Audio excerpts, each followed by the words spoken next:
Hello દોસ્તો, હું છું તેમાં ઘણા સ્વાગત છે તમારું મારા યુટ્યુબ ચેનલ એન્ડ ફરીવારથી આવી ગયું છું સરસ મજાના બ્લોગમાં. તો મિત્રો આજે છે રવિવાર અને રવિવારે બહુ જ એન્જોય કરવાનું છું, તો બ્લોગમાં જોવા મળશે. અને ચા પાણી નાસ્તો કરીને ફ્રી થઈ ગઈ છું અને અત્યારે વાગે છે 10 વાગે કંઈક આવો નજારો છે આપણા ફાર્મ હાઉસની અંદર, તમે જોઈ શકો છો. અને અત્યારે ગ્રીન હાઉસની અંદર કામકાજ ચાલુ થઈ ગયું છે. કાલથી મારા પપ્પા લોકોને કામકાજ કરી રહ્યા હતા અને આજે બીજો દિવસ છે, તો ગ્રીન હાઉસની અંદર શું કામકાજ થઈ રહ્યું છે એ પણ તમને બતાવીશ. તો બ્લોગમાં બનાવી રહેજો. હવે હું તમને ગ્રીન હાઉસની અંદર જઈને મળું છું. ઓકે, બ્લોગમાં બનાવ્યા રહેજો. તો મિત્રો, હું આવી ગયો છું ગ્રીન હાઉસની અંદર અને આ તમે ગ્રીન હાઉસ જોઈ શકો છો કઈ રીતે એની અંદર કાકડીની ખેતી કરવામાં આવે છે. તો કંઈક આ રીતનો નજારો છે ગ્રીન હાઉસની અંદર.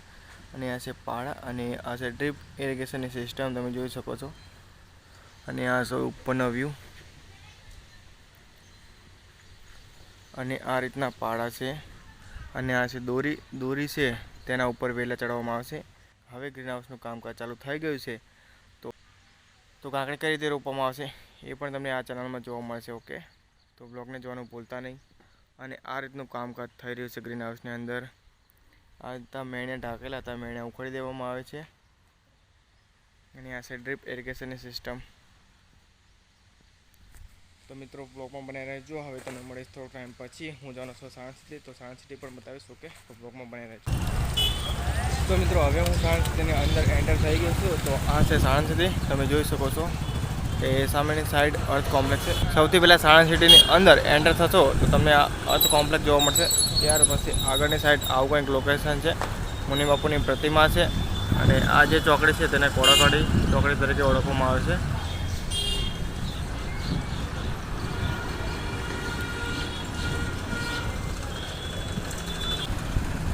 આ સાણંદ સિટીની જગ્યા છે, તેને કોડાગાડી તરીકે ઓળખવામાં આવે છે. આ છે કોડાગાડી અને આ છે સાણંદ સિટી, તમે જોઈ શકો છો.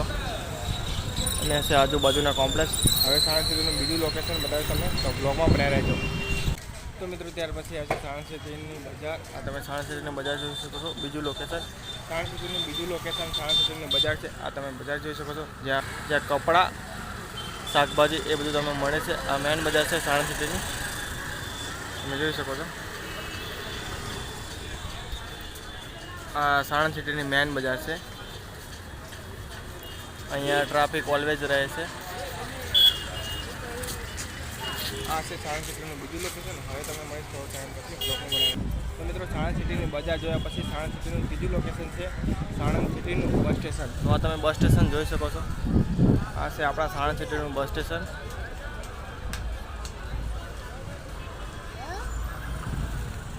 અને જોઈ શકો છો કે પેસેન્જરો કઈ રીતે બસની રાહ જોઈને બેઠા છે.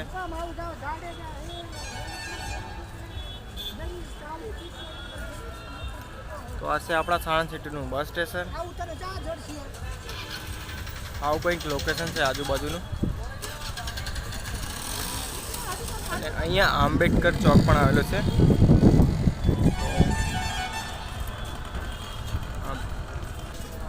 આ છે ભીમરાવ આંબેડકર, જેમણે આપણા દેશનું બંધારણ કર્યું છે.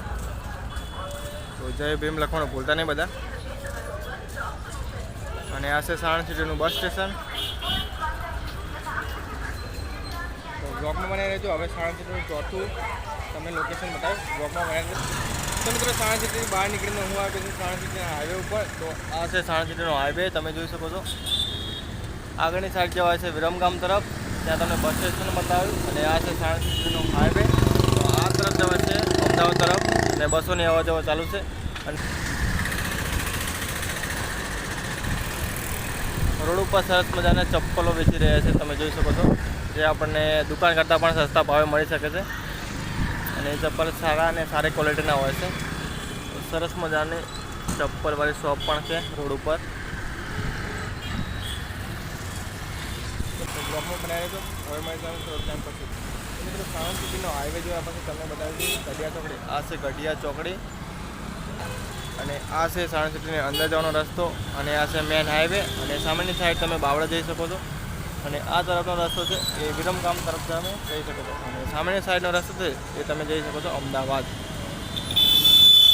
તો આને કહેવામાં આવે છે ગઢિયા ચોકડી, જ્યાંથી તમે બાવળા જઈ શકો છો. તો બ્લોગમાં બનાવી દો. હવે તમે મળી થોડો ટાઈમ પછી. ઓકે, તો મિત્રો, ગઢિયા ચોકડીથી આગળ લોકેશન આવે છે સાણંદ સિટીનું પોલીસ સ્ટેશન, એ પણ તમે બતાવ્યું. તો આ છે હાઈવે. અને હાઈવેની બાજુમાં છે સાણંદ સિટીનું પોલીસ સ્ટેશન. તો તો તમારે ફરિયાદ નોંધવી હોય તો સાણંદ સિટીના પોલીસ સ્ટેશનમાં ફરિયાદ તમે નોંધી શકો છો. આ છે સાણંદ સિટીનું પોલીસ સ્ટેશન અને આ છે આજુબાજુનું લોકેશન. હવે મળીએ તમે બીજા લોકેશન. ઓકે, તો બ્લોગમાં બન્યા રહે.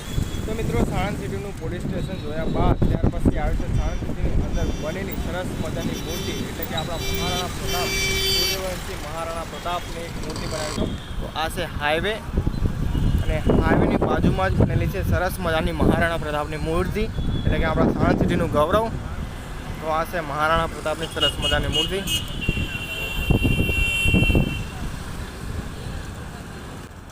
અને આ છે અમદાવાદ તરફ જતો હાઈવે અને હાઈવેની બાજુમાં જ બનેલી છે સરસ મજાની મહારાણા પ્રતાપની મૂર્તિ. તો આ છે સાણંદ સિટીનું ગૌરવ. અને મહારાણા પ્રતાપ એક સૂર્યવંશી યોદ્ધા હતા. તેમની રાજસ્થાનમાં સરસ મજાની મૂર્તિ છે. ચિત્તોડગઢ કિલ્લો છે, ત્યાં તેમની સરસ મજાની મૂર્તિ પણ આવેલી છે. અને મહારાણા પ્રતાપનો પેલેસ પણ રાજસ્થાનની અંદર આવેલો છે. આ છે સૂર્યવંશી યોદ્ધા મહારાણા પ્રતાપ.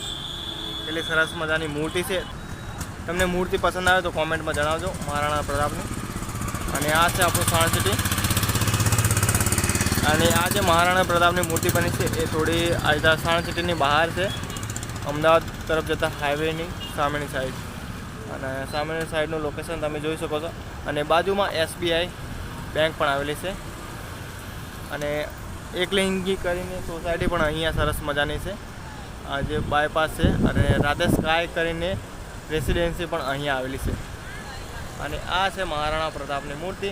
અને આ છે આજુબાજુનું લોકેશન આપણે સાણંદ સિટીનું. તમે તો બ્લોગમાં બનાવ્યો છો. હવે મારી તમે થોડો ટાઈમ પછી બીજું સાણંદ સિટીનું લોકેશન બતાવી બ્લોગમાં બનાવ્યા રહેશે. સાઈડ આવશે તો આ તમે એકલિંગીની સાઈડ જોઈ શકો છો. અને આ છે બાવળાવાળો હાઈવે. સામેની સાઈડથી તમે અમદાવાદ જઈ શકો છો. અને આ છે બ્રહ્મગામવાળો હાઈવે. અને આ છે સરસ મજાની એકલિંગીની સાઈડ. તમે જોઈ શકો છો 10-12 માળિયા હશે. અને બાજુમાં એક સરસ મજાનું કોમ્પ્લેક્સ આવેલું છે. હવે એક લોકેશન બાકી છે, એ લોકેશન તમને બતાવીશ. તો લોકો બનાવી રહેજો. હવે તો મિત્રો, સાણંદ સિટીની એકલિંગી સાઈડ જોયા પછી ત્યાર પછી હું આવી ગયો છું ડીમાર્ટ મોલની અંદર. આપણા સાણંદ સિટીની અંદર ડીમાર્ટ મોલ પણ બનેલો છે. એ ડીમાર્ટ મોલ કેવો છે એ તમને બતાવી દઉં. તો આ તમે જોઈ શકો છો સામેની સાઈડ એકલિંગી સાઈડ હતી. અને ત્યાંથી તમે થોડાક આગળ આવશો ત્યાર પછી આવશે ડીમાર્ટ મોલ. અને આ છે સાણંદ સિટીની અંદર બનેલો ડીમાર્ટ મોલ. આ છે સાણંદ સિટીથી થોડા બહાર નીકળશો ત્યાર પછી તમને ડીમાર્ટ મોલ જોવા મળશે. તો આ છે ડીમાર્ટ મોલ. અને મારે કંઈ લેવાનું નથી અંદર, ખાલી બહારથી તમને વ્યૂ બતાવી દઉં છું કે ડીમાર્ટ મોલ કેવો લાગે છે. અને આ છે આપણા સાણંદ સિટીમાં પણ આવી ગયો છે ડીમાર્ટ મોલ, જેની અંદર તમને A to Z વસ્તુ મળશે. અને આ છે જોઈ શકો છો કે બધા લોકો ગાડીઓ લઈને ખરીદી કરવા માટે આવી ગયા છે ડીમાર્ટ મોલની અંદર. તો આ છે ડીમાર્ટ મોલનું લોકેશન. અને ડીમાર્ટ મોલ છે એ તમે સાણંદ સિટીથી બહાર નીકળશો ત્યાર પછી આ અમદાવાદ તરફ હાઈવે જાય છે ત્યાં તમને આ ડીમાર્ટ મોલ જોવા મળશે. અને આ છે ડીમાર્ટ મોલ. અને બહારથી લોકેશન તમને બતાવી દઉં કઈ રીતનો છે એ તમે જોઈ શકો છો. આઈસ્ક્રીમને એ આવી ગયું છે, ઉનાળાની સિઝન છે તો લોકો ખાઈ રહ્યા છે. અને બધા લોકો ટ્રોલી લઈને સામાન લેવા માટે જઈ રહ્યા છે. અને આ છે બહારનું લોકેશન. તો ભાઈએ તમને બતાવો ડીમાર્ટ મોલ. પસંદ આવે તો વિડીયોને લાઈક કરજો. અને સામેની સાઈડ તમે જોઈ શકો છો કે બિલ્ડિંગો બની રહી છે. અને સાણંદ સિટી છે એ બહુ જ ડેવલપમેન્ટ થઈ રહ્યું છે. અલગ અલગ સાઈડો બની રહી છે. તો જે પણ સાઈડો નવી બનશે ત્યાં તમને અજયભાઈ દેખાડશે. સાણંદ સિટીની અંદર જે પણ નવું લોકેશન આવશે એ તમને અજયભાઈ બતાવશે બ્લોગમાં. તો બ્લોગમાં બનાવી રહેજો અને બ્લોગ જોવાનું ભૂલતા નહીં અજયભાઈના. તો આ છે આપણું કંઈક સાણંદ સિટી.